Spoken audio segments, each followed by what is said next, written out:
जय सिया राम भक्तों, आपका हमारे चैनल ज्ञान सागर में हार्दिक स्वागत है।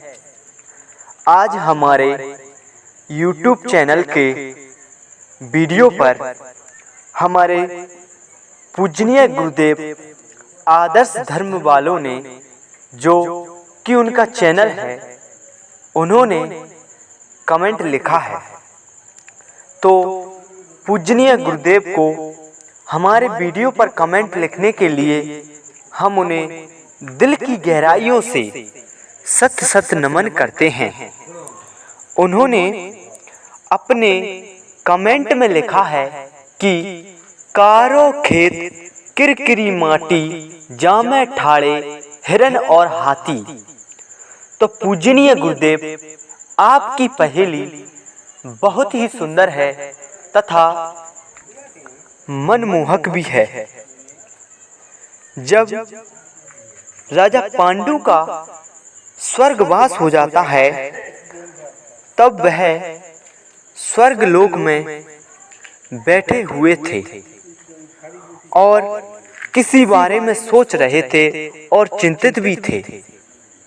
तब स्वर्गलोक, जो कि राजा इंद्र का लोक है, वहां जब पांडु का स्वर्गवास हो गया तो वे वहां से बैठे हुए पांडु को देखते हैं और राजा पांडु से पूछते हैं कि हे महाराज, यहाँ स्वर्ग में सभी सुखों का आनंद प्राप्त होता है हर एक व्यक्ति को, तो आप ऐसे सुखों व विलास से दुखी व चिंतित क्यों दिख रहे हो?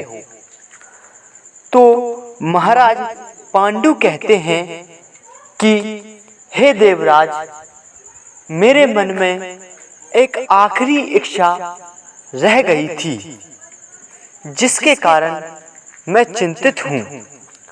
तो देवराज इंद्र कहते हैं कि हे महाराज, आपकी ऐसी कौन सी आखिरी इच्छा रह गई थी जिसकी वजह से आप स्वर्ग में चिंतित हो?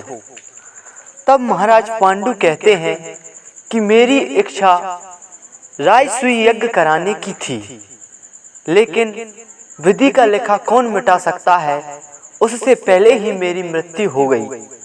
अगर मेरा पुत्र धर्मराज युधिष्ठिर, जो कि अभी चक्रवर्ती सम्राट है, और वह राजसूय यज्ञ करा दे, तो मैं चिंतित नहीं होऊंगा, बल्कि बहुत ही आनंद तथा मग्न से स्वर्ग का लाभ उठाऊंगा। तब देवराज इंद्र नारद जी को बुलाते हैं और उनसे कहते हैं कि तुम धर्मराज युधिष्ठिर के पास जाइए और उनसे मेरा ये संदेश कहिए। और नारद जी ऐसा ही करते हैं और युधिष्ठिर की सभा में आते हैं और कहते हैं कि हे धर्मराज महाराज युधिष्ठिर, आपके पिता पांडु की एक आखिरी इच्छा रह गई थी, जिसकी वजह से वो स्वर्ग में भी चिंतित हैं। तो महाराज युधिष्ठिर पूछते हैं कि हे देव ऋषि, आप आने का जो कष्ट किया उसके लिए मैं सत सत नमन करता हूँ, और वह कौन सी पिताजी की आखिरी इच्छा रह गई थी जिसे वह पूरी नहीं कर सके थे? मैं आपको वचन देता हूँ कि वह आखिरी इच्छा मैं अवश्य ही पूरा करूँगा। तब देव ऋषि नारद जी कहते हैं कि हे महाराज, अब आप चक्रवर्ती सम्राट बन गए हो, तो आपके पिताजी की आखिरी इच्छा यह रह गई थी कि उन्होंने राजसूय यज्ञ नहीं करा पाया था। तब युधिष्ठिर कहते हैं कि मैं अपने पिताजी की आखिरी इच्छा को जरूर ही पूरा करूंगा, और भीम को मिलने के लिए स्वर्गवास में भेजते हैं। तो एक पुरुष मृगा नाम के ऋषि थे, जिनकी गति पवन से भी बहुत तेज थी। अगर भीम उनसे पहले स्वर्गवास में पहुंच गए तो ठीक है, और अगर नहीं पहुंच पाए तो बहुत विवादित बात होगी। तब हनुमान जी उन्हें भीम को अपने 3 बाल देते हैं और कहते हैं कि जब तुम और पुरुष मृगा ऋषि आपस में प्रतियोगिता करो तो आप पुरुष मृगा महर्षि के बीच बीच रास्ते में एक एक बाल फेंकते जाना। तो ऐसा ही होता है और भीम आगे आगे बढ़ता जाता है और भागता जाता है कि मैं उनसे पहले पहुंच जाऊं। और पुरुष मृगा जो देव ऋषि उनके पीछे पीछे आ रहे थे, तब भीम एक बाल को फेंकता है तो हजारों शिवलिंग बन जाते हैं। पुरुष मृगा ऋषि शंकर भगवान के बहुत ही सच्चे भक्त थे और उनकी ही पूजा आराधना करते थे। तो ऐसे में वह भीम बाल 3 बार फेंक चुका था और जब वह स्वर्ग लोक के द्वार पर ही पहुंचता है तब उन्हें पुरुष मृगा ऋषि पकड़ लेते हैं।